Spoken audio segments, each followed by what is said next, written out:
Good evening, everyone. Welcome to the Real Chat Daddy Show.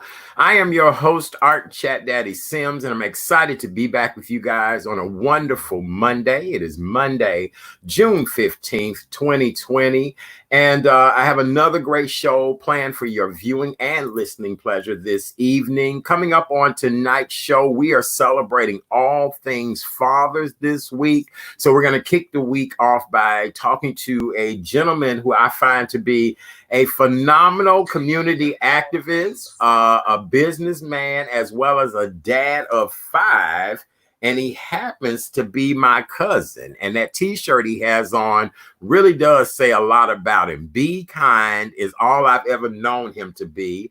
My co-host tonight is my cousin, but more than that, he's a really important gentleman. He speaks on behalf of those that have been disadvantaged, disenfranchised. He just loves people for the sake of loving people, and that's a good thing. Welcome our co-host, Mr. Bernard Sims. What up, cousin? Hey, cuz, thank you for having me. I'm honored. I'm humbled to be here. You, my favorite radio talk show host. Oh, am I really? Out of all of the ones you know in the world, I'm your favorite. Yes, you my favorite because you made my dream come true when you allowed me to talk to Bernadette Stanton on your show, and I almost got kicked out because I was breathless when I couldn't breathe when I was talking to her. But it's They almost good times, huh? Yeah, that was a highlight. That was a highlight to be able to have that. And you facilitated that conversation. Thank you. Well, cousin, I love you. I mean, I've been knowing you since you were an itty bitty young man. I cannot believe now you're a dad of five. You've been a businessman for over 25 years. And then what I love more than anything is that you got involved in the community. You got involved with taking a stance for our people, and I just think it's wonderful. So me introducing you to Bernadette Stannis on my radio show is just minor, because guess what? Now you and I get to co-host the show together. Whoever thought that we could be the next black network? Who knew? Who knew? Who knew? Who knew? Yeah. So tell everybody about yourself, where you're from, and all that great stuff. Well, I'm Bernard Sims. I'm from a town near Athens, Georgia. I'm a community activist. More importantly, I'm just your neighbor trying to make our communities better, one interaction at a time. And I just love helping people. And as my shirt says, from a young man that says that I mentored him growing up, over 35 years of, when I say I've been in business 25 years, I was under the table, as you say. Well, I was a 14-year-old entrepreneur out of my mama's basement is when I started counsel. Actually, I've been in business, but officially 25 years. But before that, I count the times that I started in my mom's basement because it helped me to understand and how to stay in business when I was able to transition to an official business 25 years ago. You know what I find so fascinating, Bernard, is that I'm looking at you now and you are like a grown man with this grown man look. When I was waiting on you to come on here with a high top fade and a lightning bolt cut out in the side. You know what I'm saying? I guess I got to get used to you being grown now. You know what I'm saying? Yeah. No high top fade? Well, I would wear a high top fade, but God has become my barber, and the centerpiece would be missing, so I would look more like a high top bird nest or something to that effect. Or from this version, it would look like a donut. So I could have the high top in the front, but it would be an island top, I guess, because that piece of hair would be by itself. I get that. I do. And you're the second male co-host that I've had that we've had this conversation. My friend who co-hosted last Tuesday night, he kind of said the same thing. And then now you said, well, let me knock on wood and thank God that, at least I'm holding on. Yeah. And, I put this part here because that's the look I wanted. But if this part get any wider, I'm probably going to, be a bit upset. And then, recently we were just talking about the fact that, with you having a wonderful barber salon there in Georgia, you've not opened back up for business yet, but I, told you I had to get groomed because I was looking like a werewolf. And so when I went to this barber salon here, the guy told me I had an Eddie, and I didn't know what it was. All I knew it was a new hairline. So I really didn't care. So, soon I'll probably be looking like a full Eddie monster. No, you look great. But see, if I was to try to have that hairstyle, I would be like Stevie Wonder. They would be starting my braids way back here behind my ear somewhere. And I don't know if nobody hadn't told the musical genius that, I know. Whole thing. Yeah. Yeah. He can't see the fact that his hairline. Yeah, I know. Well, I feel the same way too, Bernard. If it just keeps sliding and moving on back, I'm going to, find me something else and different to do. I am. So what made you get involved with community and civic work? I mean, it's not something that everybody can get into. And I find it just really refreshing that you decided to take that challenge on. For me, it was more or less a calling. It was like the thing I can't stand is injustice, and we perish because of lack of knowledge. And in our community, sometimes the way to get justice sometimes is in being able to fill out a formal complaint. When we've done. I know we're gonna get into this a little later on about the circumstances and the topics of the day, but as we put on like Know Your Rights seminars to teach kids, really, I feel like during the course of those interactions of teaching kids how to conduct themselves during an arrest. But my conviction is an observation is there's actually two realities going on, and I feel like convicted in the middle of teaching Know Your Rights seminars or interacting with the police, we go from knowing your rights to, if you're black and brown, to knowing how not to get shot. And so we do those kind of seminars just for our survival. It's a calling. It's not something I planned on. It's just my passion, and I love my people. And I just don't want to be complicit and silent and remain on the sideline. Okay, very good. I love it. I think it's a great thing. Well, I want to give the daily COVID-19 updates for the state of Illinois. An announcement was made by the state health officials. They reported 19 additional deaths from COVID-19 within the last 24 hours. New confirming death totals bring the statewide Illinois total to 6,326 deaths since the pandemic began. Officials also confirmed 473 new known cases of coronavirus in Illinois.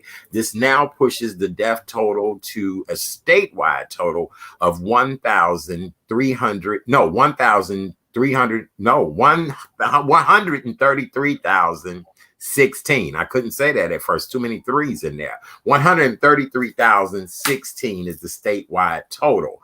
As of today, we found out that Chicago's lakefront trails will reopen on June 22nd, and all bars and breweries will open up on this Wednesday, which is June 17th. Of course, strict distancing rules will apply. People will have to continue to wear face masks, and bars and breweries cannot be at 100% capacity. They have to be at 50% occupancy capacity. So now, Bernard, where you are down in Georgia near Athens, the University of Georgia, the Bulldogs, correct?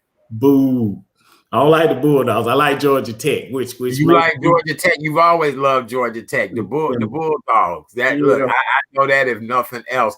Have things opened back up down there? And then listen, have you opened your place of business back open yet? Absolutely not.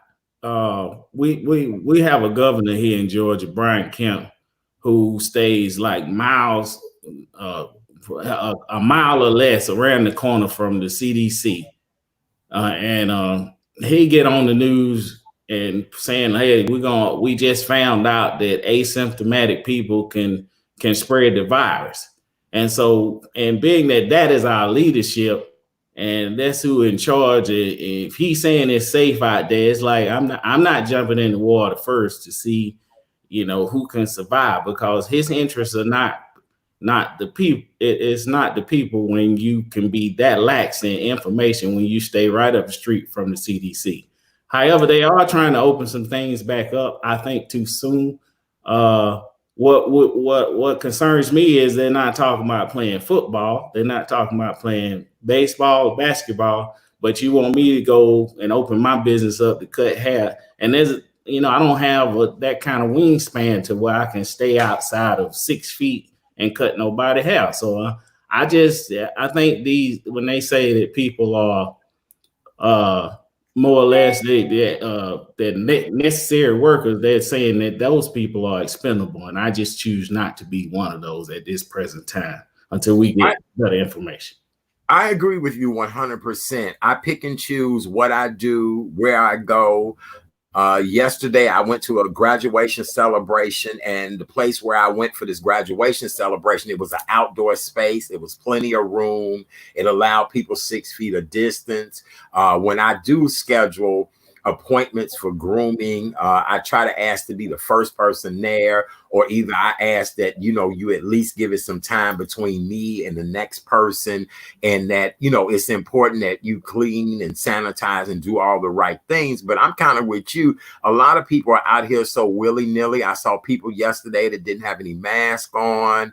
I saw people that, just doing whatever they wanted to do. And I'm thinking to myself, nobody said that this virus is gone. It just is at bay right now. And we're looking for an influx of this virus to come back again soon. How have you guys had a rise or increase in cases down there in Georgia, in the area where you're from?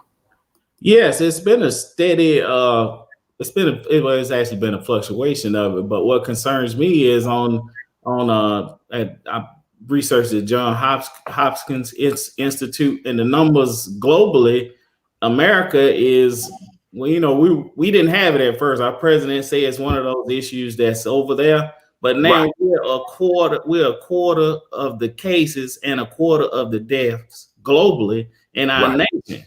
And so there again, we have a lapse in leadership that doesn't make me too trusting to go out there. I know when we was young, we'd go to the lake, and I would wait to see if the water was too deep for my brothers before I got in. So I'm not going to be the first one jumping out there and no coronavirus and see, can I swim through it? Right. You don't want to be the sacrificial lamb in this situation.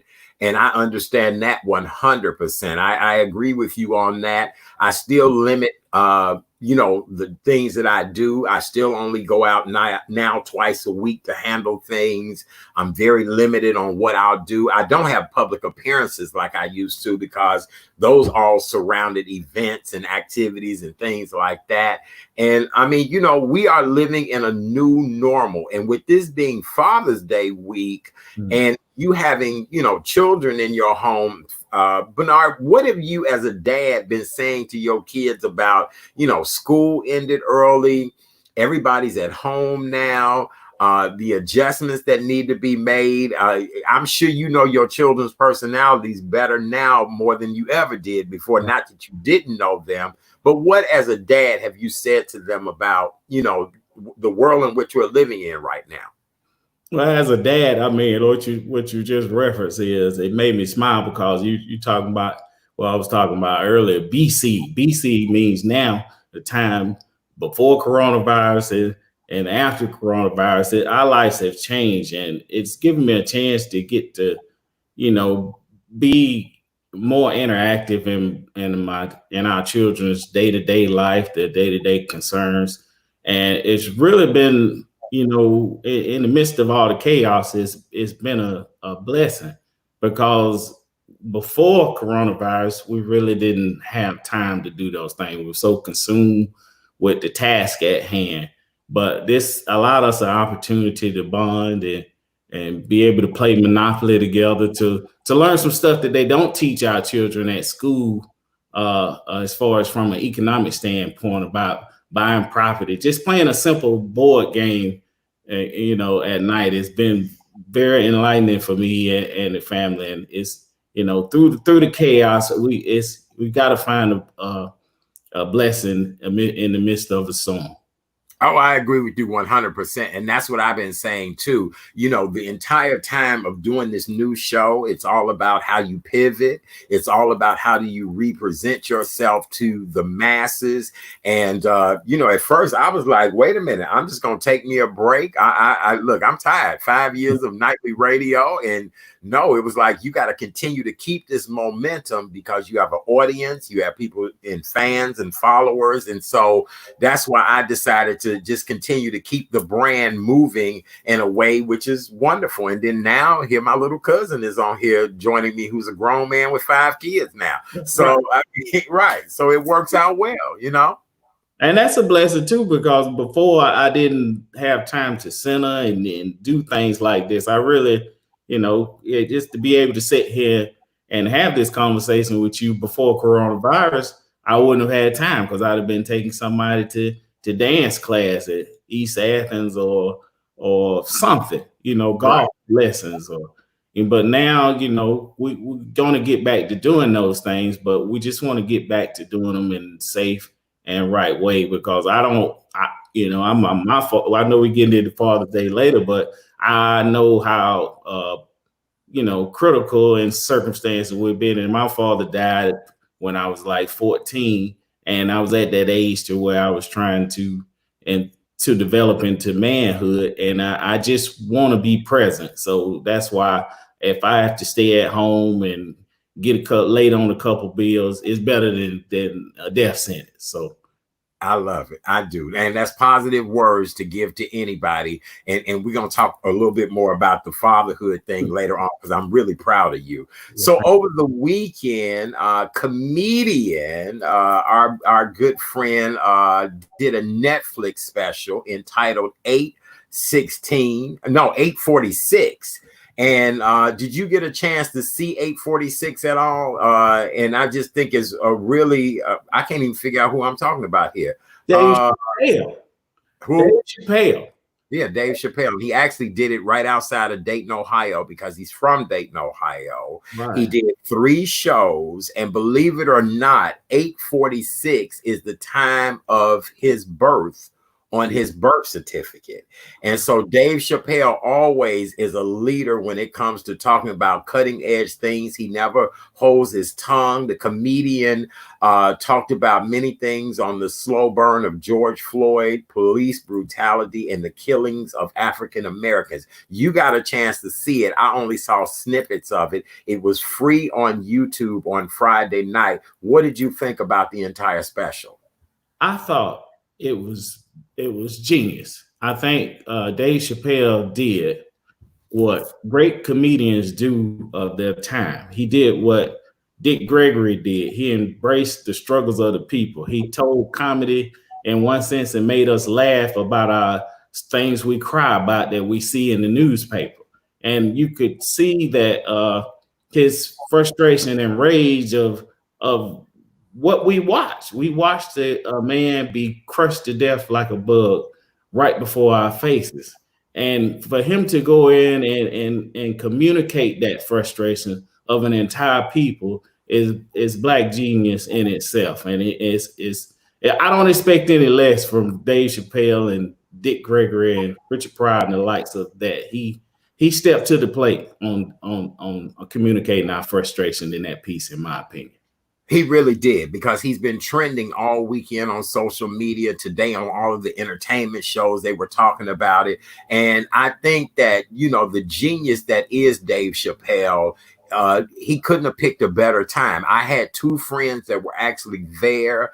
They found out about the comedy special last minute and they were able to go. They said it was like a big picnic with plenty of social distancing and spacing and things like that, because, you know, several of my friends who are comedians and in the theater world, that's the last world that's going to be able to come back. You know, long gone are the days of the packed comedy clubs, you know, people sitting elbow to elbow to each other in the comedy clubs. So really, Dave Chappelle set the stage on how people will be doing, you know, presentations from that point on. Do you think you'd be quick to go to a live show anytime soon? I know you're not trying to open your business back up, but I know you definitely, would you be going to a live venue event like that?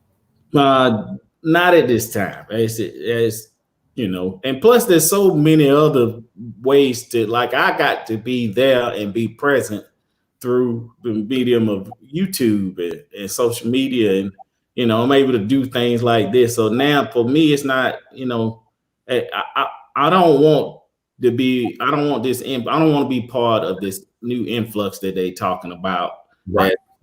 upon us around fall. And so, no, I probably wouldn't go to an event like that right now.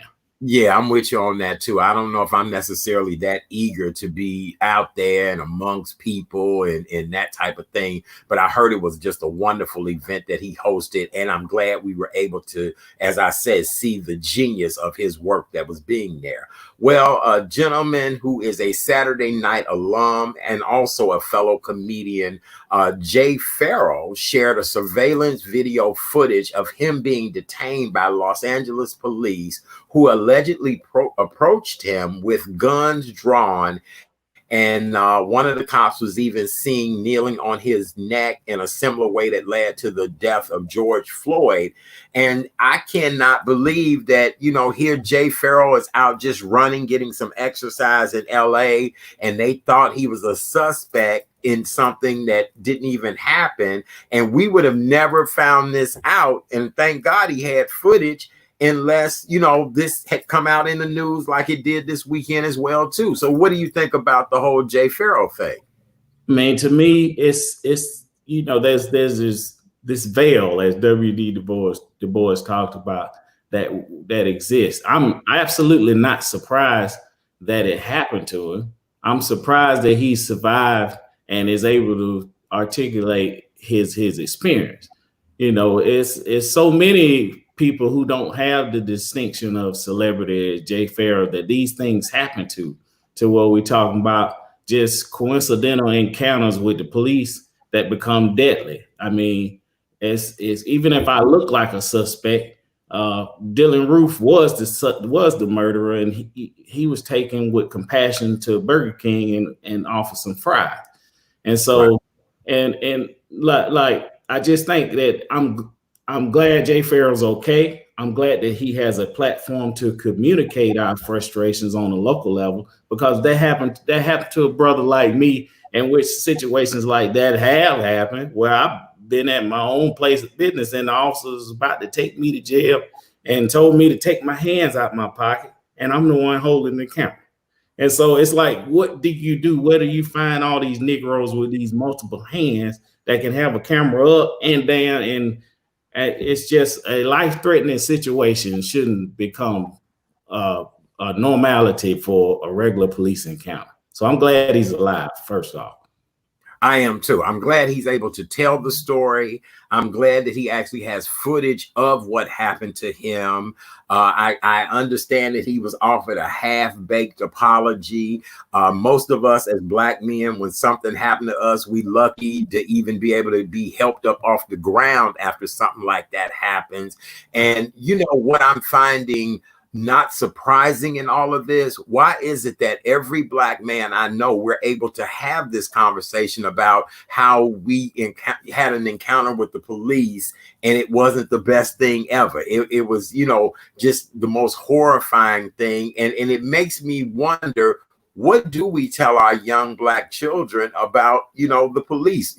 Bernard, you and I come from where Officer Friendly would come to the school and he was nice and he would give everybody a police whistle. Now, Officer Friendly, you want to give him this and keep it moving. I mean, I don't know. I mean, and then we getting ready to talk about the latest case in a minute. So What happened to Officer Friendly? I don't know, but I miss him. We need him. I think we need to reinvent what 21st century policing looks like. Yeah, and that's one of the things, I understand that, like I said, is putting on forums. We teach our kids how to survive police encounter, and they continuously are taking training. And Colin Kaepernick exposed that a long time ago, that when he said that people like me who work in the hair care industry would have to have more hours of training than Officer Friendly. And that's a problem in itself, because if I have to have all this training to hold a blow dry, to just blow somebody's hair. Officer Friendly ought to have some more training to have a little instrument that can blow somebody's brain out. Yep. I agree with you 100%. I do.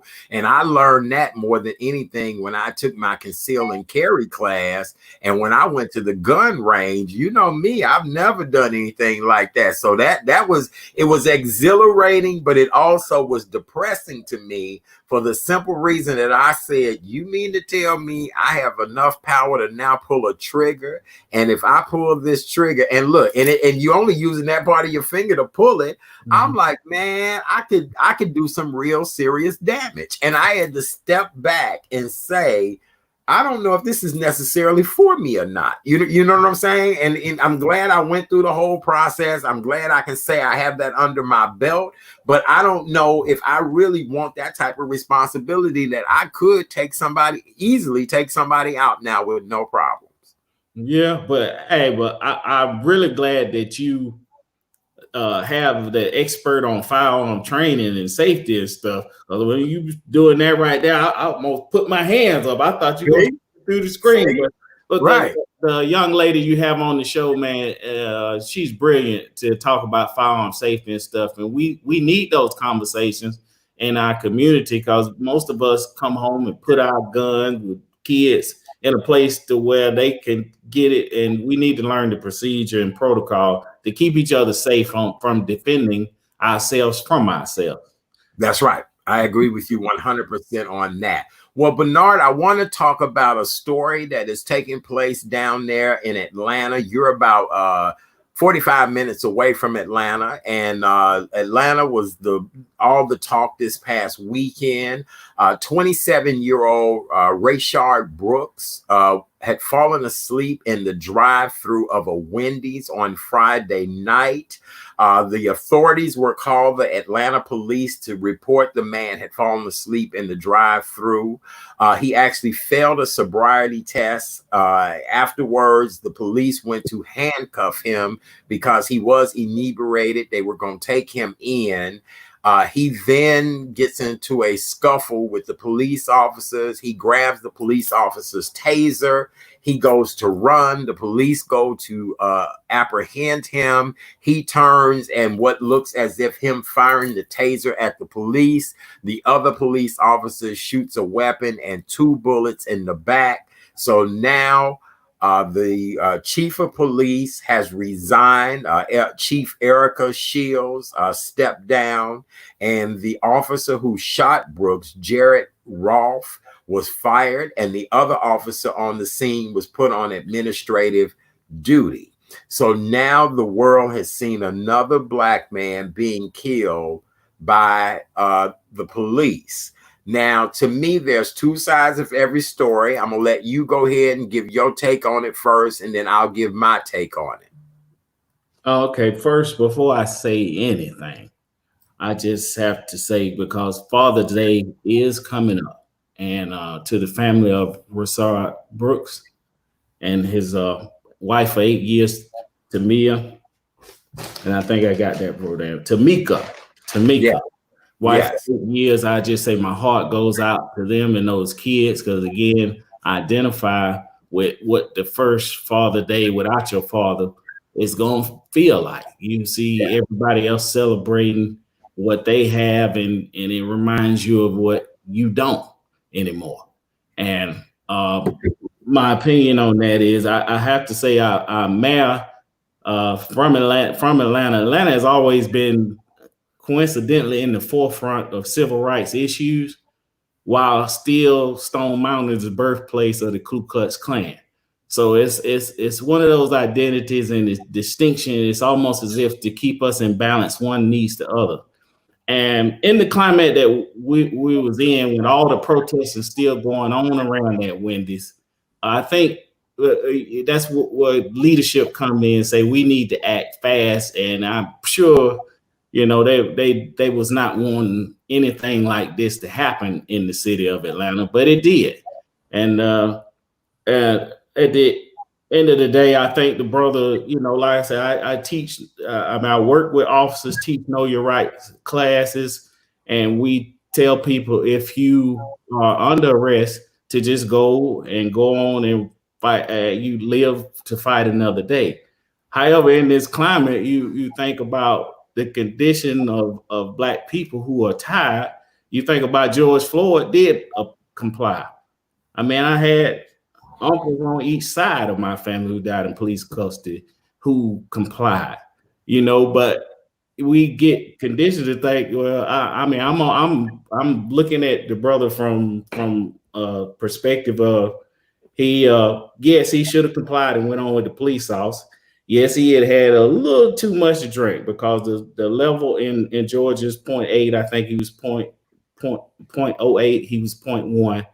However, if we reimagine policing on our community, we have to imagine it as the same kind of concerning care that our white brothers and sisters get. I also watched during a pandemic of a nationwide shutdown, I seen white guys with no mask on who had said we gonna go to war so we can get a haircut or a donut or something to that effect, march up in the Capitol building with guns long enough to drag the ground and get right in the police face, and then they all get to go home to their family this Father's Day. Well, right. Brother Rayshard Brooks does not. And again, in some of the Know Your Rights training, we teach our young how not to get shot. That's not the way to do it. But at the end of the day, a DUI should not be a death sentence.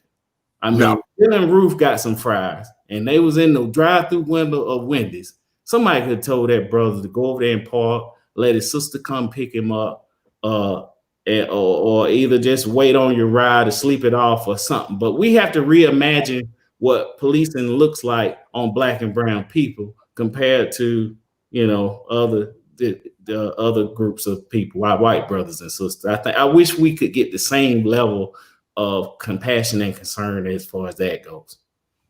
I agree with you 100% on that, because I'm just tired of every weekend now we're seeing stories where Black men that look like you and I are falling victim to the police. And the thing is that it really is unnecessary. As I always say on this show, I end up playing the devil's advocate a lot of times. If you've been drinking and have had too much to drink, we live in a day and age now where you can call Lyft and Uber, or as you said, his sister. Anytime the fast food restaurant, they said, no, we don't see a weapon on him. We just think he's extremely intoxicated.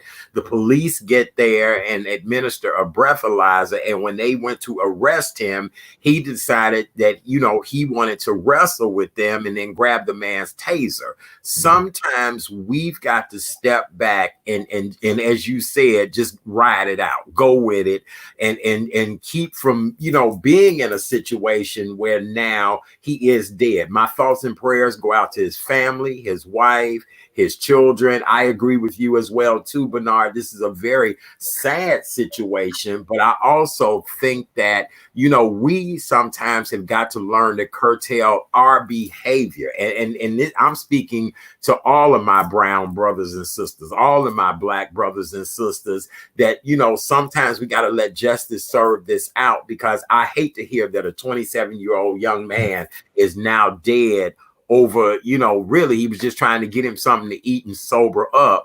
But it's horrible in so many different ways. Let's see what we have here. Yes, Caucasians are afforded the officer friendly rule: park your car, walk it off.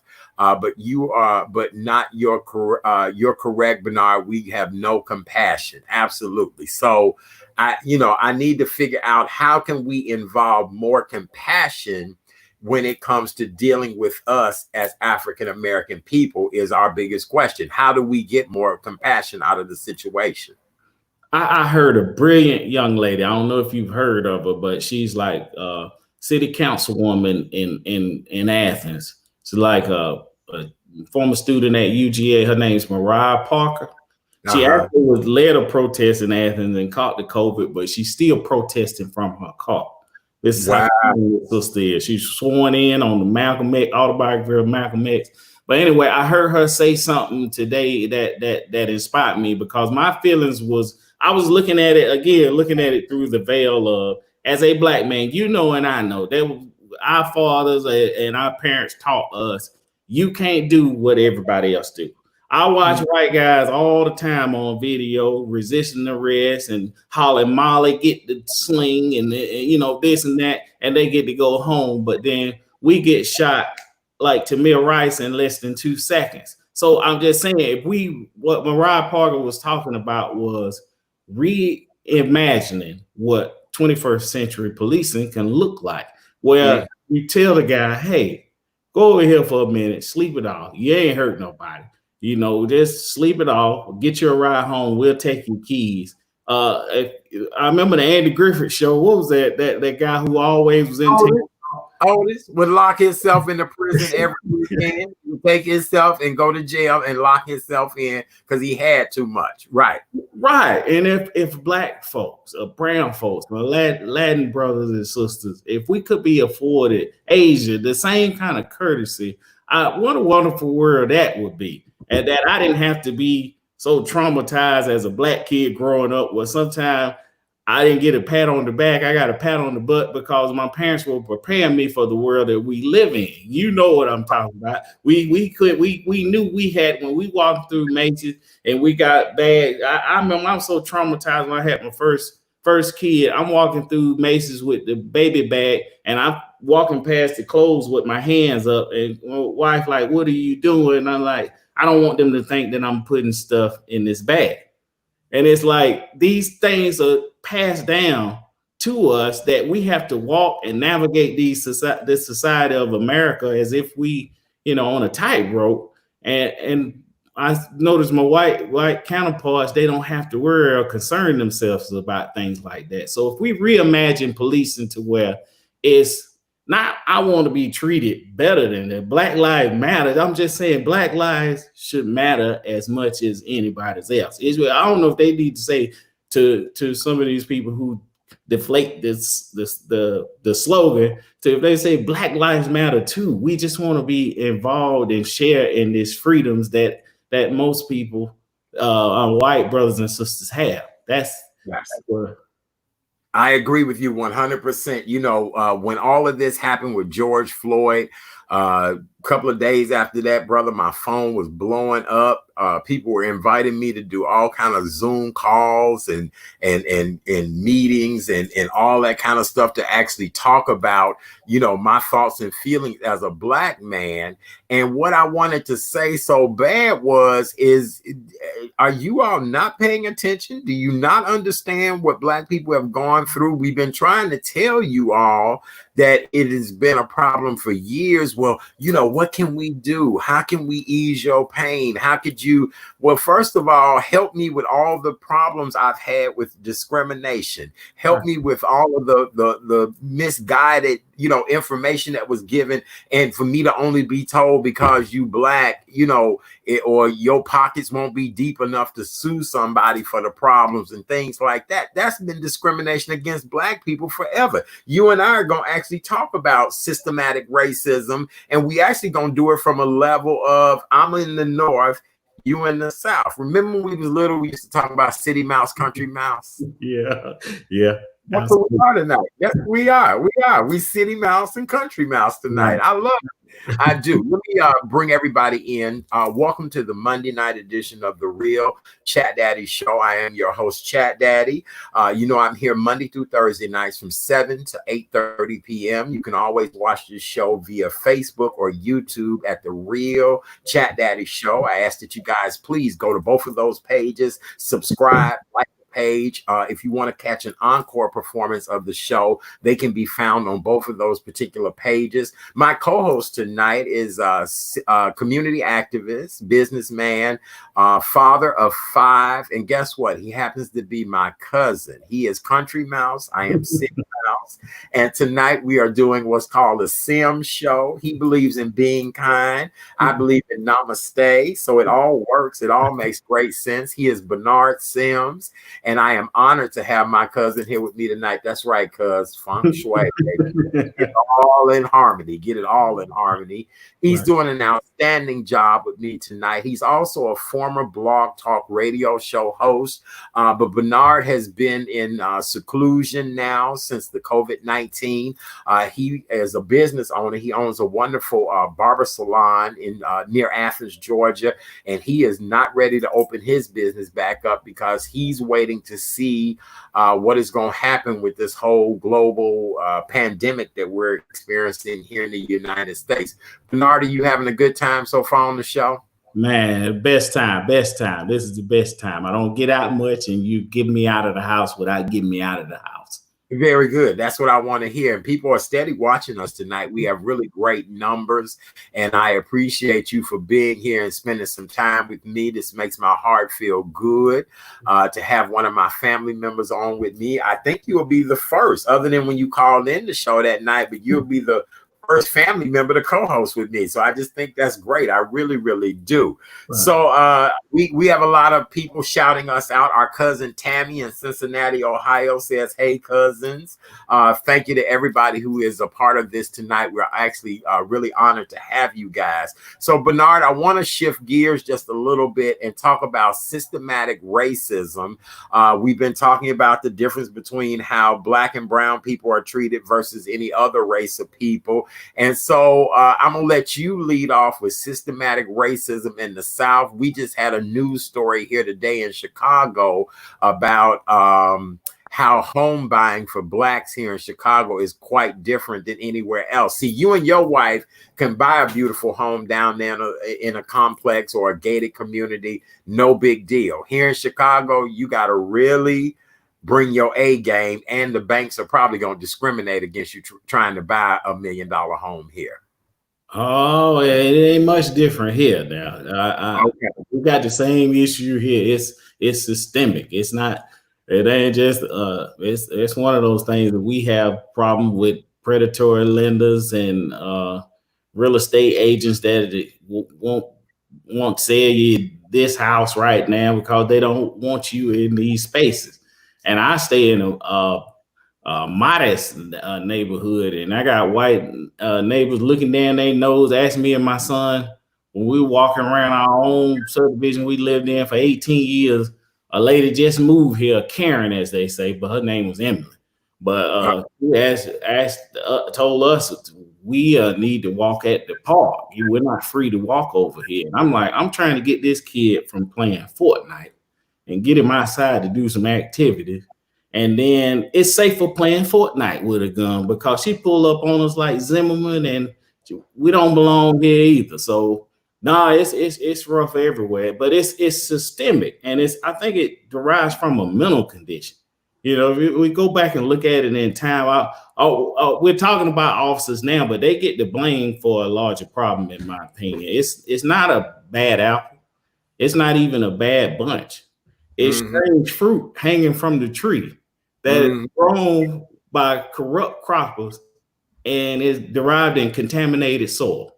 And that contaminated soil is our Constitution, where it says that you and I are 3/5 of a human being. And that has a negative effect. 3/5 is not even a positive effect. That means we're 3/5 of individuals so that our owners who enslave us and rape our women and children in our faces can vote on our behalf. So that 3/5 is not even worth the fraction that it said. But that's a contaminated soil. And that's a mental, to me, that's a mental illness to say that we're gonna come and discover a place that natives have lived for thousands of years, and our Latin brothers and sisters, we're gonna migrate and take the borders of their land and then put them in cages, and it's a mental illness. And so we must deal with that in its essence and its effect and how it's systemic. I know we will, and it ties into what we were talking about, like the homophobia. I know today the Supreme Court passed the amended the civil rights legislation so that it would include the LGBTQ community. And it's funny how, when we look throughout American history, this mindset, this systemic problem, we look at when Black people were fighting for rights in the 20s. Well, white women got the right to vote, but we didn't. And now we're on the cusp of, we're not going to discriminate on race or color or sex And now we're on the cusp of that. The LGBT community is being included in that, and so that I'm optimistic about the future. But I'm looking like at our past, like what took so long? We just talking about civil rights. We're not talking about do treat us better. We're just saying treat us the same and with the same concern. And our motto is we love our neighbor, but it looks like if we got kids in cages that we do not. Yeah, it's I don't know. It's so much that we need to try to figure out. It is so much. The contamination came from the forefathers. The soil is turned every day by parents who are racist, passing those values to their children. I would agree. I have to look at the fact that if we look at where our fathers, Bernard, our fathers were brothers, and all the things that they had to go through, all of the things that our grandfathers had to go through and our great grandfathers had to go through, it to me is just absolutely amazing that you and I are two healthy, good-looking Black men that are sitting here right now sharing just a wealth of knowledge with an amazing audience tonight. Who would have ever known this? What our fathers have been able to do this, what our grandfathers have been able to do this. And so we've come a long way, but I still feel as if we are stifled in so many different ways. Right. We've come a long way, but we still got a long way to go. And, that's the inspiration is that we can sit here and have this conversation, and hopefully there's not a tree out there waiting on me because I'm still in the South.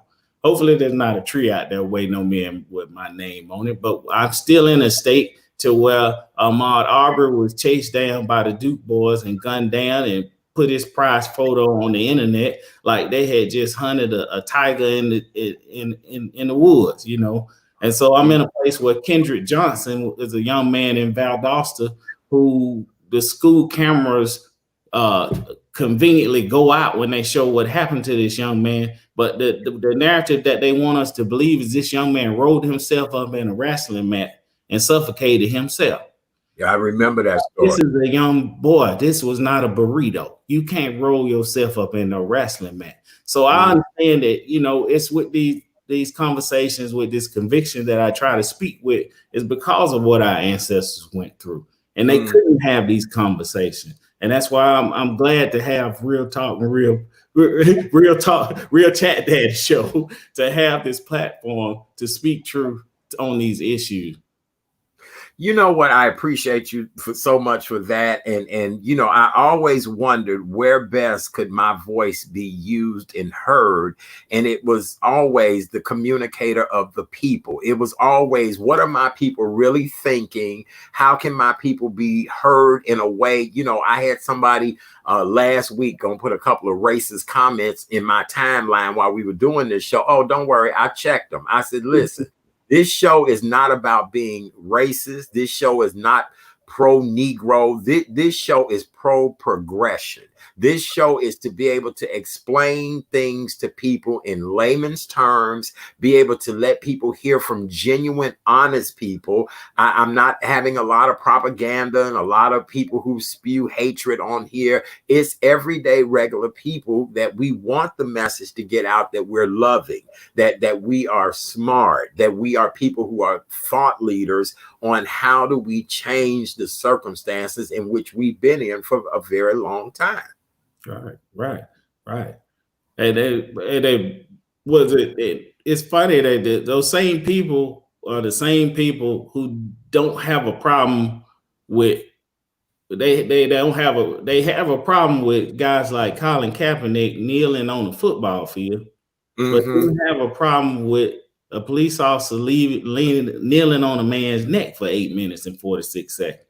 And so my understanding is that itself is derived from a mental illness that need to be dealt with in some kind of way through enlightenment, through education, having those tough conversations. I was hoping we could deal with it on because these young people are a little different.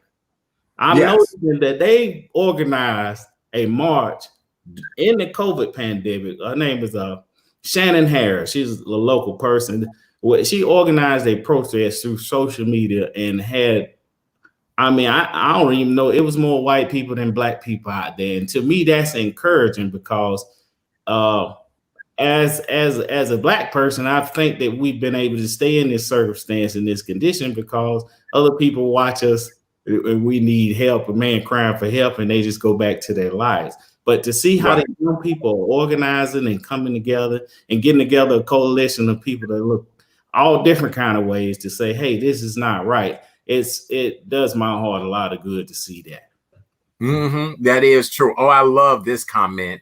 Millennial Vote said you cannot change the heart of a psycho. And I absolutely believe that. As you said, it's a mental issue thing, and it's been a mental issue thing forever. Because, Bernard, you know, what I find so interesting is that we as Black men, we are desired and people want us. I don't care what race it is. A Black man is always the most desired thing, and we're almost taboo. But when it comes to the authority, we also are beasts, and we are, you know, the most hated and wanted all the time. So I don't understand, like, how can we be so desired and wanted, but yet, you know, we are deadly. We are a force to be reckoned with. I mean, I even look at the situation of the George Floyd case.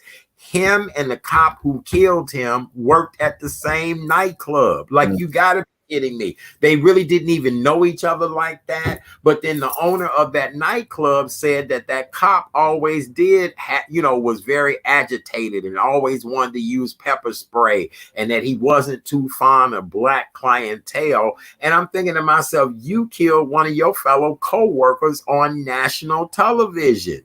8 minutes and 46 seconds, you kept your knee on this man's windpipe, but yet you don't understand why you're in trouble now. You in trouble because you snuffed out a man's life. Right. And to piggyback off of that, and you just to hear the man calling for his mama, and his mama has been gone for 2 years. I don't know a human in this world that could sit there and put their hand in their pocket and continue doing what he was doing.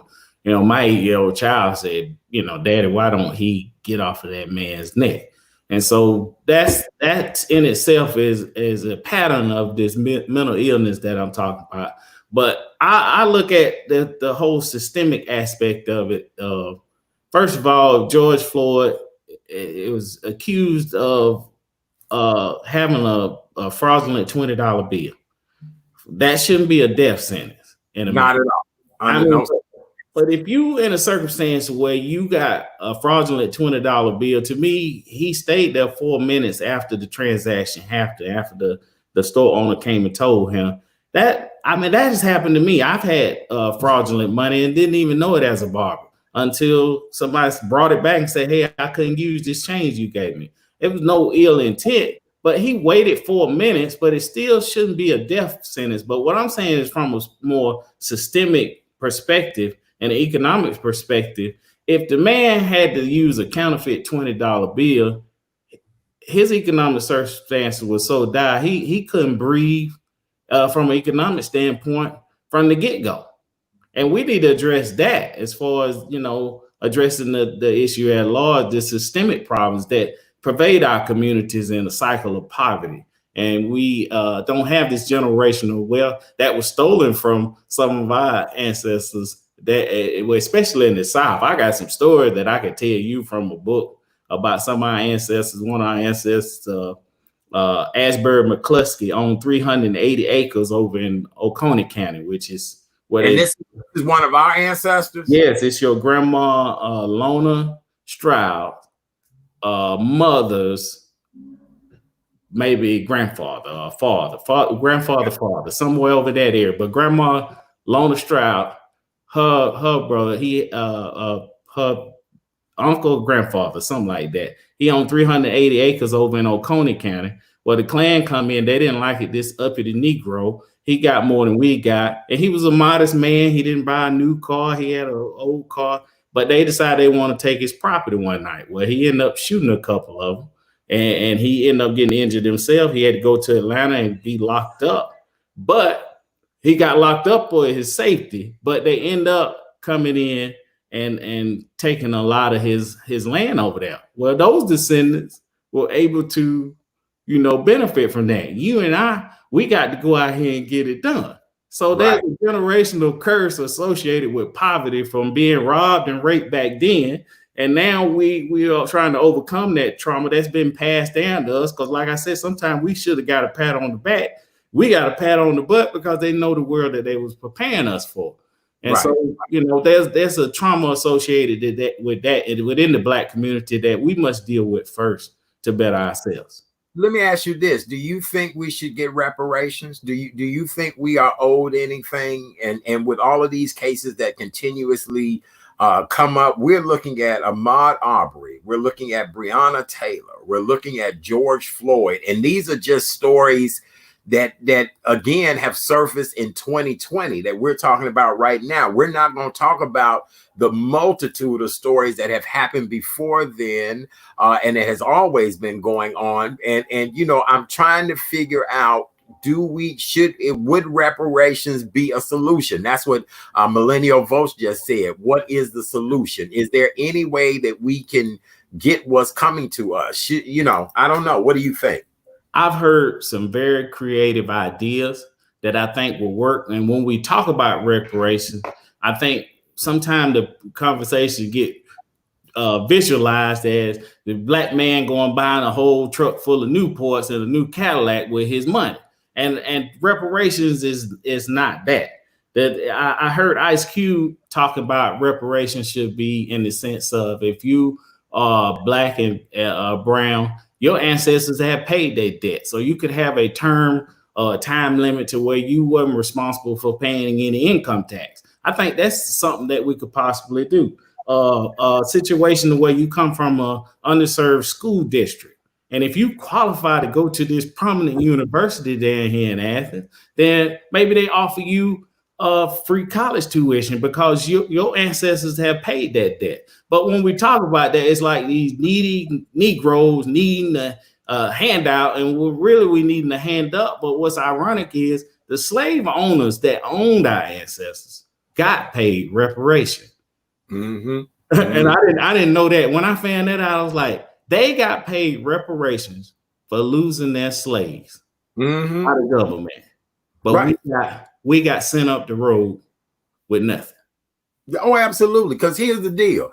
I don't want a Cadillac and a carton of cigarettes. That's not what I want. I want you to start me a full service business. I want you to start me a media powerhouse entity where I am able to deliver a message to people and do it the right way and not have to, be on a shoestring budget, nickel and dime. And the worst thing is to be a talented person and have to rely on people to give you a few dollars here and there to help you do what you need to do when you really could change the world. I look at companies like BET and the fact that they have to sell out to Viacom and other people like that to just even stay alive and stay afloat, when if we were really given the opportunity and chance to do the right thing, we do the right thing. Everybody don't want no damn Cadillac. I agree with you on that. No, I'm not a Cadillac driver. I like a Cadillac, but that's not what I want. So but you get what I'm saying, right? Right. But I think that's what I'm saying. We get it framed in the conversation to where they think we looking for something extra, but we've not been treated equal. And we're trying to balance the playing field. Because what I do know is, we look at our school system where our kids here in our district over at the Back Creek Middle School, where I was on the governance team until they start changing me, because I talk like we talking right now as a calm Black man, and just I bring up facts, and next thing I know, they want to have meetings about me without me. And so that's a problem in our school system. But what I was going to say, I went into my own story. Were they trying to say you were a rebel rouser? Yeah, for pointing out our kids are scoring. The expectation is for 40% of our kids to pass these standardized tests. And I'm like, why is it only 40%? And then they say, well, it's up from 40 to 42, so we should be happy. And I'm like, no, our kids can do anything anybody else can do. It's a failure of our school system to be producing these numbers on an annual basis. So let's try to inject some wisdom in our kids, because we can do anything anybody else could do. What's wrong when we're underperforming at this kind of rate? And it's why is this acceptable? But as being the only Black person on the governance team, they said, Bernard, one of the PhDs on the staff told me, said, Bernard, well, you being racist. I said, so that's a reverse psychology trick. Right. I'm bringing up racism. I'm now racist. And then I entered into white solidarity, which is a pillar to hold everybody just act like they don't see the one lone Black man in here. And I appealed to everybody in my school. I went through the process and appealed to everyone, to the superintendent of our school district, elected officials. No one even responded to me and my concerns and my experience as a volunteer on the governance team in our school district until they found out I was going to be speaking at the town hall meeting. Then they want to talk. Well, don't feel bad, cousin. I went through the same thing as well, too, where I had been discriminated against. It was proven that I was discriminated against. And it finally took a Black attorney who said to me, see, you're a Negro with no money trying to fight against powerful Jews. And I said, wait a minute now, I had been done wrong. And he said, oh, absolutely, you had been done wrong. I've had Black business leaders tell me that I had been done wrong. But when you don't have the money to be able to fight the system and fight the powers to be, you have to be a Negro to lick your wounds and move on and just forget about the entire situation. So then that made me say, guess what? I want to become the most famous Negro y'all have ever seen and become a Negro that everybody just loves and adores. And guess what? Once I do get the money, I'm coming back to sue your mama, your grandmama, and your greasy great-great-grandmama because y'all did me wrong. You get what I'm saying? And right. We've allowed wrong to continue to just keep going on and on and on. And what's so sad to me is a lot of times our own people won't defend us because, again, it's all about that mighty dollar. And if they go to defend us, they then also will lose out on that mighty dollar. And I'm thinking, how sad, how sad. Do you know how many of us have been wronged and it all was based on dollars? Right.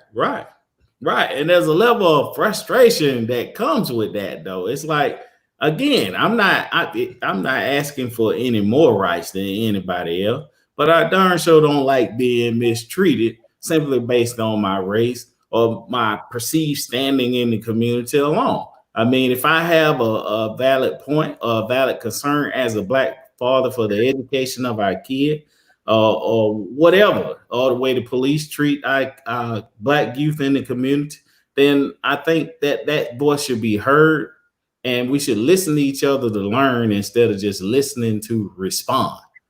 Mm-hmm. Mm-hmm. I couldn't agree with you more. Absolutely. I could not. For those of you all that are just joining us, welcome to the Monday night edition of the Real Chat Daddy Show. I'm your host, Chat Daddy. Glad to be here with you guys on a beautiful Monday. We're kicking off the official week of Father's Day week. And every day this week, I'll have some interesting guests. Tonight, I have a community activist, businessman, and a doting father of 5. He is Bernard Sims. He is coming to us right outside of Athens, Georgia. He happens to also be my cousin. I am very honored to have him here tonight. We've been talking about a lot of different situations that have been affecting us. As you guys all know, we're still in the midst of a global pandemic. Here in the state of Illinois, we are now in stage 3 of us opening back up and doing things slowly. In Georgia, are you guys in stage 3 or stage 4 now, Bernard? I have not heard the stages communicated coherently from our leadership. Again, our governor said open, barber salons, all that, but you're not opening your business back up as of yet. You're gonna wait. Absolutely not. Okay. I ain't mad at you. I ain't mad at all. If you don't need to do it, don't do it. Stay safe. So coming up on the Tuesday night edition of the Real Chat Daddy Show, tomorrow night, veteran journalist Mary Datcher will join me. As you guys all know, Juneteenth is this coming Friday. And so Mary and I will talk about the significance of Juneteenth, how to celebrate Juneteenth. And our president was trying to have a rally in Oklahoma on the same day as Juneteenth. And then he also is going to have where people who come to his rally have to sign something saying that he's not responsible if they catch coronavirus. What kind of mess is that? You getting ready to go celebrate and support somebody, but if you catch a virus, it ain't my fault. That's an Indian giver, sounds like to me. What do you think, Bernard? Yeah, I mean, yeah, but you know, I'm talking about that to choose that date of when Black folks realized that they was a part of the Emancipation Proclamation, and to do it at a place of the Tulsa riot is a special kind of thing. Now, I mean, I seen the president. He was struggling with the water, so I don't want to be, you know, insensitive. I wish him well. I hope he's well. He, in fact, has benefited a lot from the civil rights struggle and those things too, without even knowing it, because he's successfully been the first orange president we've ever had. That's right. That's right. We've never had an orange president. We've never had an orange president. We've had our first African-American president. We've had a number of Caucasian presidents, but now we have an orange president. And then yesterday, boy, that was interesting. Yesterday was his 74th birthday, and yesterday was Flag Day. Right. But a lot of people chose to make yesterday President Obama's day. It was not his birthday, but they chose to make it President Obama Day. And I had a young lady come on my feed talking about, really? That's so coincidental that today would be Flag Day and it would be President Trump's day. And now all of a sudden you all have made it President Obama's day. And here's the funniest thing. President Obama's day was actually trending yesterday on social media. So I didn't know who she was from a can of paint, but come to find out, I guess she went to my high school.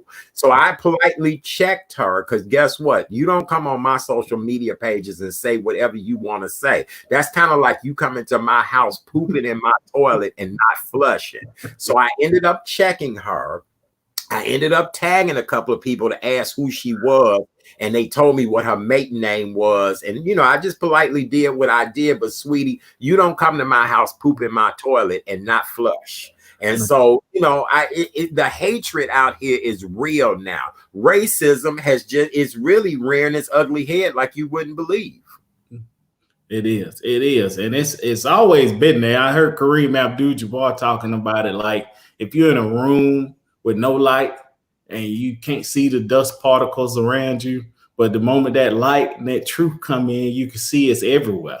And again, that's how systemic racism works. It's everywhere. Right. It's not a situation where I walk into society and wonder if I'm going to encounter some racism. It's when am I going to encounter it? And then when I do, I want to be able to encounter it with enlightenment, you know, to try to let them hear my humanity in my voice, hopefully, you know, but some people just won't see us as just that. Yes, I love it. I do. Well, cousin, you and I have been chitting-chatting and moving on, and we have other things on our list.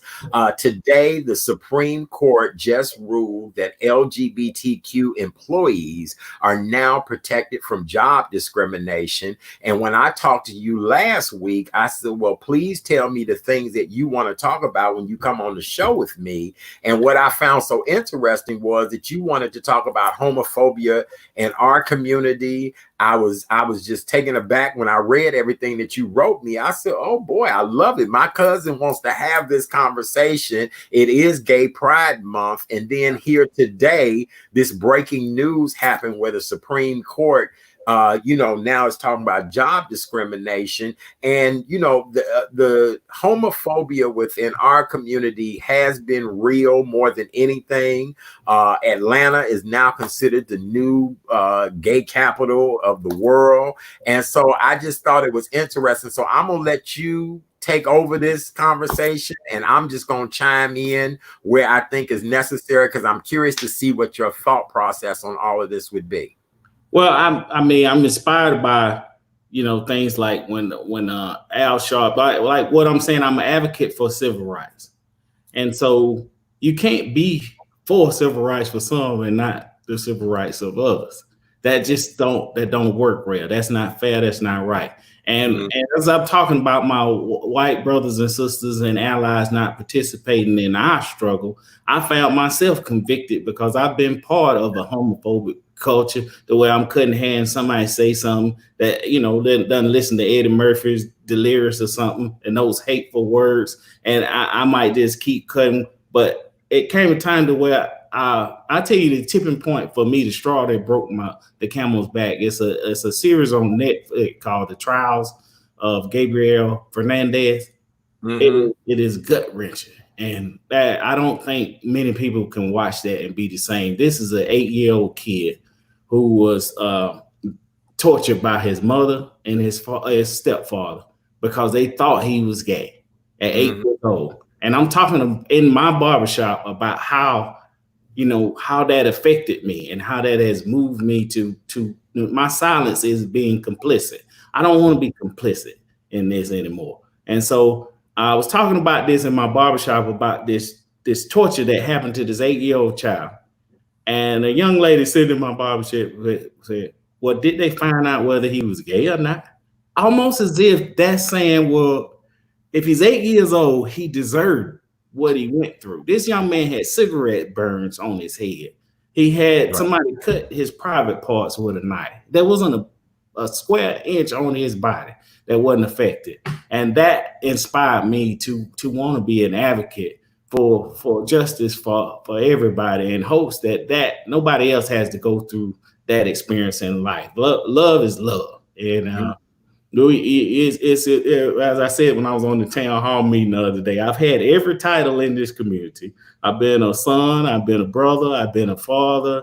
If I chose to be, if my life calling, my natural instinctive desire was to be somebody's sister, you should love me anyway. And that's just where I am with that. This my cousin, y'all. You about to bring me to tears. Look, I love you. I do.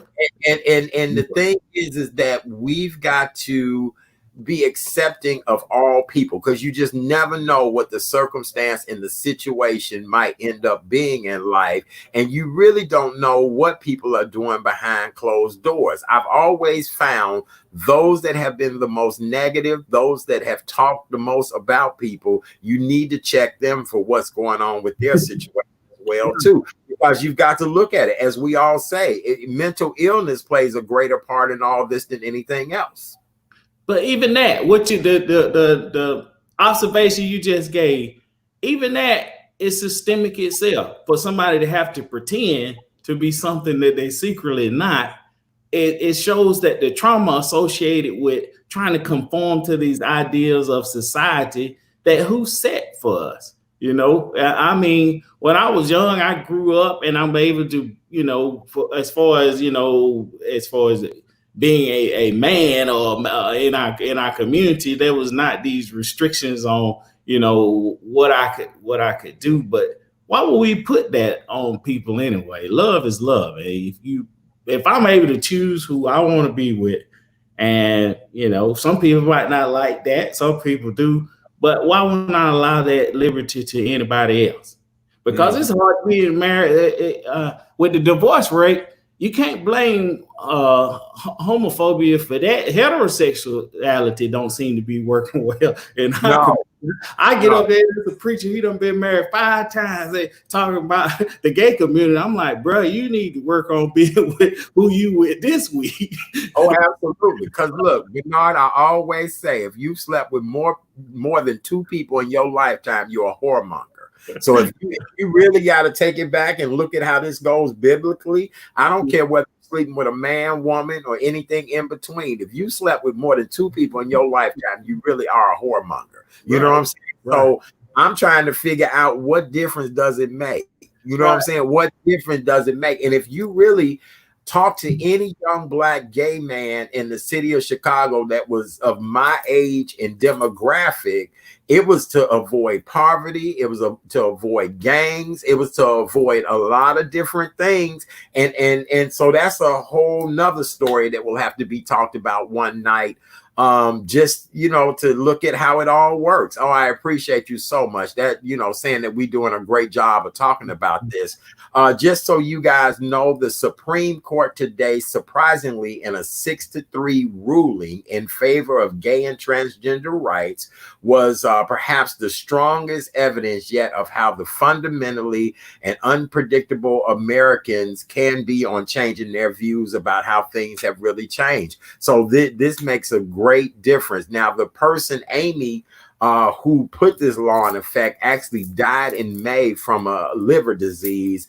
But this is instrumental in many different ways, Right. I didn't know that. Yes.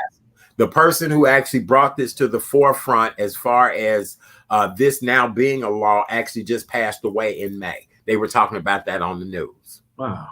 Yeah, it was a transgender mortician who brought this to the forefront. Isn't that interesting? Yes, it is. Yeah. All right. Well, very good. All right. So far, we appreciate you guys for tuning in. This is the Monday night edition of the Real Chat Daddy Show. I am your host, Chat Daddy. If you guys have not figured that out, my name is right there along the bottom of the screen. Tonight, we are celebrating, this is Father's Day week. All week long, we'll be celebrating fathers. We'll be talking about the importance of fathers and all that great stuff. My co-host tonight is a civil rights. Look, I'm boosting your title up. You are a civil rights activist. You're just not a community activist. I'm making you the man of all people. How about that? I'm deputizing you. Did I say deputizing? Yeah.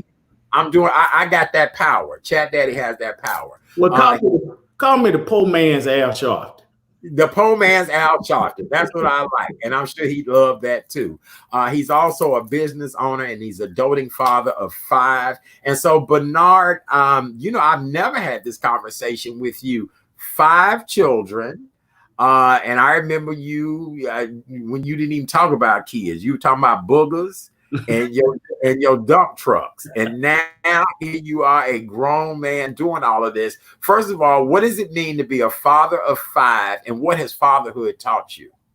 Oh, humility, love, unconditional love, compassion and consideration, all those things. I learn more than I teach in itself, but I because I had a father who set the great example for me, that I could even learn from the great example that he set for me.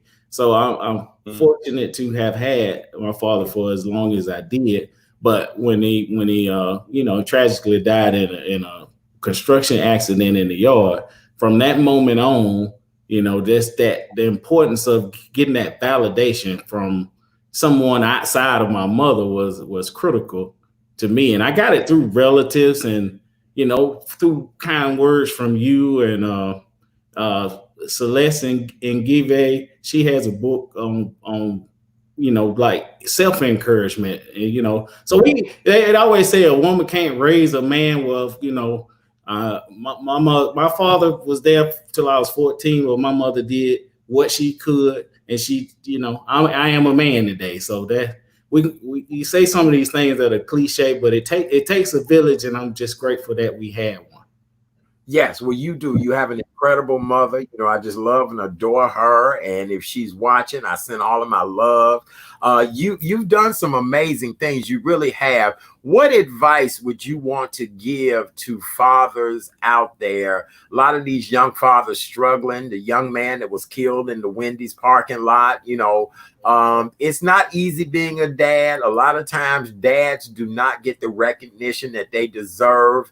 I even was a surrogate father to somebody at one point, taking a troubled young man in. I think fatherhood is really a great thing. I do. But it's also sometimes a thankless job as well, too, or fathers are so discounted. So how can we bring fathers back to the forefront?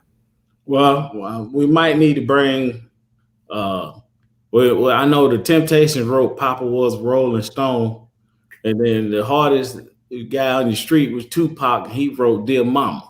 And so I think we need to appreciate and change the narrative on that sometime, and really appreciate the fathers that are working. Again, I work in a barbershop beauty salon, and I can listen to the women on the other side talking about these jokers ain't no good, this, that, the other, and the third. They don't spend no time with their kid. And I had to go knock on the door and say, "Will y'all look over here sometime?" Because it's like 3 dads here with their kids in this barbershop spending time with their kid, but y'all talking about the ones who ain't. And so I think we need to, promote ourselves. And again, I thank you for allowing me to come here and boosting me up like that. I don't know if I can live up to all these kind words you saying about me as a father, but we need that. We need that amongst each other, that positive affirmation. So I thank you for all those words of encouragement. Well, and here's the deal. I host all type of relationship discussions and panels and things. And I have heard women say, no good men and baby daddy and ain't you. But I often say, girl, you gave him your cooter cat. Like, you knew he was no good when you gave him your cooter cat. When he beat it up and put a whooping on you and you became peanutized. I ain't gonna say the other word because your mama probably listening. But when you became peanutized, damn well this dude was no good to begin with. And the thing is that I think we don't hold our brothers accountable for their actions. It's a man being a man. We no responsibility whatsoever. You know what I'm saying? Because I've heard the women say it all the time. And I'm like, look, you let him put that monkey on you. You let him put that good beating on you. What is you talking about? It's hard. It's hard to follow that one. It's hard to follow that. Yeah, but we have to kind of encourage ourselves, out here, and we have to learn to build each other up. One of the things that helped me was, like, I got on this Be Kind shirt. It's from a young man who wrote a book. It's called Staying the Man, and it's about him losing his father at an early age. And it's funny how these things can happen, to where all the years of me cutting his hair, and just trying to instill in him the things that I wish I had gotten at his age, being that we went through a similar circumstance. Is just listening to him as he come back with this nonprofit Leap for Literacy, and he come back to our local school at Statham Elementary, and he was reading to like 800 children. And after he got through, he started talking about how a barber made this tremendous impact on his life. And I'm sitting there thinking, this brother talking about me. And it's so humbling, because again, you can get these affirmations from people who are younger than you, so that's the difference a father make. I'm you monitor people around, and if their daddy didn't seem like they loved them, they seeking that validation. And so it's like you said, black men, we have some kind of power in our words. I can go up to a white kid and say, bro, you cool, and what he believes, he cool too. Or a Latino kid, hey man, you could be the best chess player in the Boys and Girls Club, and he believes that. And so we have a lot of power in our words, but we have to use them in a positive way to reinforce ourselves, because Tupac ain't come back with another song said "Dear Daddy." No. And the sad piece is that I don't know if we're gonna hear any Dear Daddy songs anytime soon. I really do think we should start a campaign to help the daddies out here. You know what I'm saying? I mean, people, I became the chat daddy, and that's a household name that people know. But other than that, the daddy name, it's mud oftentimes. And we really do want to change the daddy name, because again, without the daddy, there would be no you. You get what I'm saying? Your mama cannot produce you and then have you and then raise you. It just does not happen. And somehow everybody loves the daddies. They really do. They but the daddies get the short end of the stick. Watika said, my friend said her daughter's father was one she got right and not going to talk about the other one she knew. She salutes him. And I think we do. We need to talk more positive about fathers and dads more than anything. You know what I enjoy, Bernard, about this conversation is that you easily could have went another way in life and done some other things and not, being judgmental or passing judgment. But what made you stay focused and centered on being the best Black man you could be?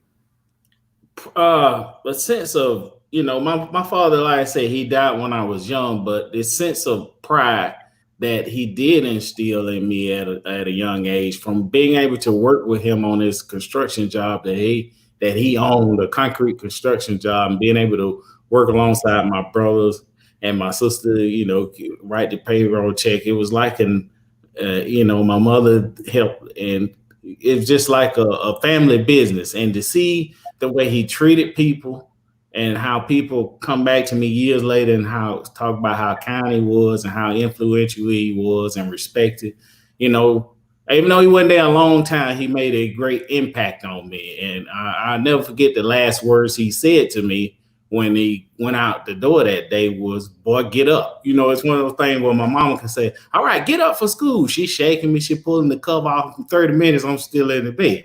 But he walked through the house one time and said, "Boy, get up." Mm-hmm. I've been getting up ever since.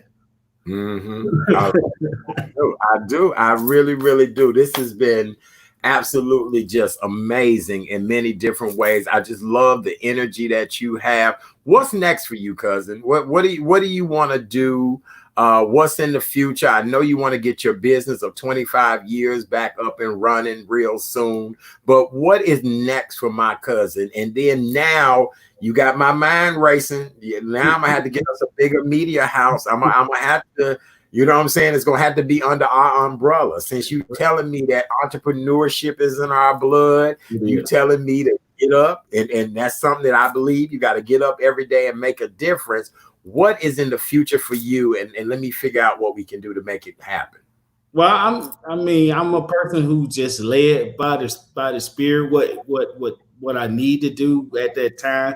I'm not that calculated to sit back and say, I know people tell you have these goals and have these things. I'm really, truly, I'm absolutely enjoying our conversation and these platforms that somehow I keep getting invited to. I don't know. I don't have no idea why. Somebody thinks I'm worthy enough to have on your show, but I'm willing. I'm, wherever it takes me is where I will go. Where it leads me, I will follow. So if you got something on the table as far as that, I've been doing barbering 25 years. I can still do it on the side if I need to, but that's that. I'm following my passions at this point in my life. And I like to make people laugh. I like civil rights and social, activism. I like to get involved in things like that a little more than I've had time to in the past. But the number one thing, right now is just trying to make sure that my wife and I, we're able to prepare our children and children in the community to be the future leaders of America, because Lord knows we need it at this present time. Yes. Well, you and your wife are doing an outstanding job. I love to see all the pictures where you take your children to all of the museums, the civil rights places. You just make my heart feel good, because that's what I want to see more of. One wants to know that he comes from great people who are doing great things, who are loving, who's kind, who's all of that. And when you agreed to do this show with me tonight, I just kept saying, wow, this is amazing that, my cousin is really going to want to do this. And you did, and you're doing an outstanding job. So you are doing God's work. And I'm just so proud of you that I don't even know what to do. I just think it's just incredible. In closing, what do you want to say and everybody wants to know, how can they get that book? Put that book back up again that the young man wrote, because a couple of my people want to know, how can they get a copy of that book? You can go to his name is Stan Tucker, and it's Leap for Literacy. You can go to Stan Tucker. He did give me his page, but just type in Leap for Literacy, Stan the Man, Stan Tucker. It should lead you to one of his sites where you definitely can buy this book that has enriched my life, and he has enriched my life personally. This is also his motto is "Be kind" on this shirt right here. And he was on the Ellen show with this shirt. I'm gonna need me one of them t-shirts. So that I love that t-shirt, because that's incredible. And then we're gonna have to set it up where I talked to him one night on the air because I think it's incredible. And then I've had two people say to me, definitely have Bernard back. So we're going to have to probably do another male roundtable to have you back on the air with me. Look, coronavirus been good for us, cousin. You know what I'm saying? It has allowed us to do a TV show together. So, so in closing, what do you want everybody to know, Bernard? And then tell us how we can continue to find you and follow you and all that great stuff. Okay, I just thank you again for having me here. My name is Bernard Sims. I'm he said I'm a civil rights activist. I will take that and do what I can. I'm Bernard Sims on Facebook, and on Instagram is Bernard Sims. At Bernard Sims. That's my cousin, y'all. That is my cousin. It is. I told you guys, this is amazing just to see him be the person that he is now. And he's always been just one of the most loving, gentle people I've known. And just, I'm so happy for you and your wife. Give them my love. We were laughing earlier, and I definitely want to hook up with you and your children soon. And you guys have got to, once all this is over, come to Chicago so I can give you guys a world tour so we can walk down Ida B. Wells Street. How about that? Really? Oh, man. Yeah. I love that woman. I don't know why she's not taught more, but yeah, that'd be fascinating. And I told you I'm going to introduce you to historian Tammy Gibson. I think you and Tammy need to talk about quite a few things as well, too. Tammy is an amazing woman that is doing some things to, keep our people in the forefront of everybody's mind. And so that's important. Absolutely. Yeah, I would love that. I would love it. All right.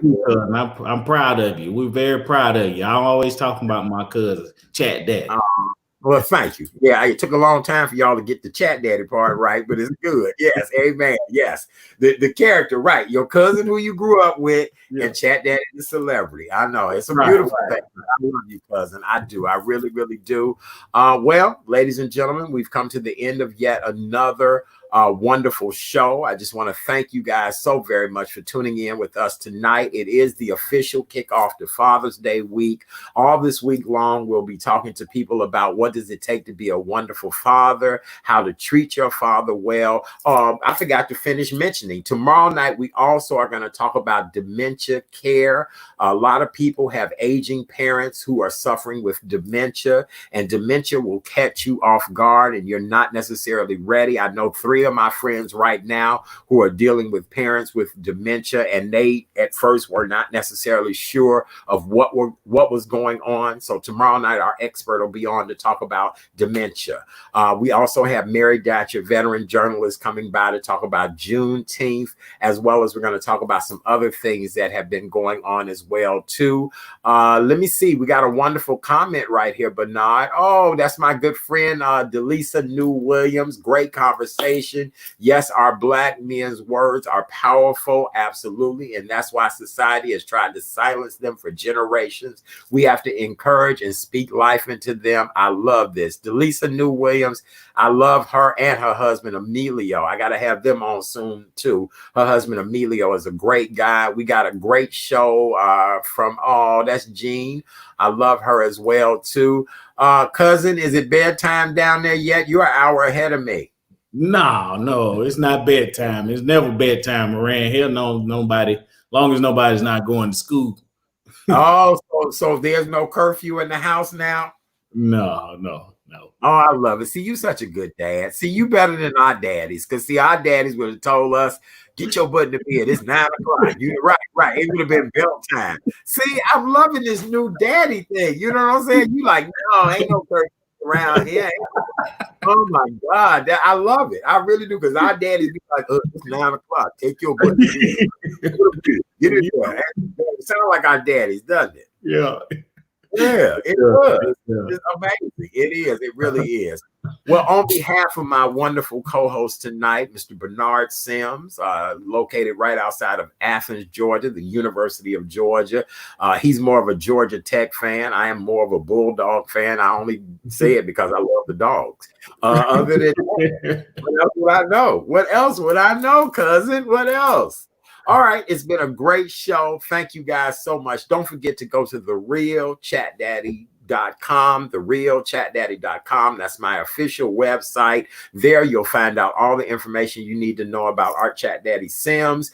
Don't forget to please go to my YouTube page, which is The Real Chat Daddy Show. Hit that subscribe button. Also on Facebook, go to The Real Chat Daddy Show on Facebook. Like that page as well too. Bernard, we're still getting a lot of great shows. Thank you, everybody. We appreciate you. It's been a great show tonight. Booker T says this has been a master class this evening. And you said you'll come back and do this with me again, cousin? Anytime, anything. All right. Well, on behalf of Bernard Sims, I am Art Chat Daddy Sims. On behalf of our new media empire, the Sims Family Media Empire, radio, television, newspaper, and digital media, we thank you guys for being with us tonight. God bless you all, and we'll see you soon. Tell the family I said hello. All right. Oh, I love you as well, too. Thank you, cousin. I love you. All right. On behalf of Bernard and I, have a great night, you guys. Thank you. Bye. Okay. And we're ending now. All right, hold tight.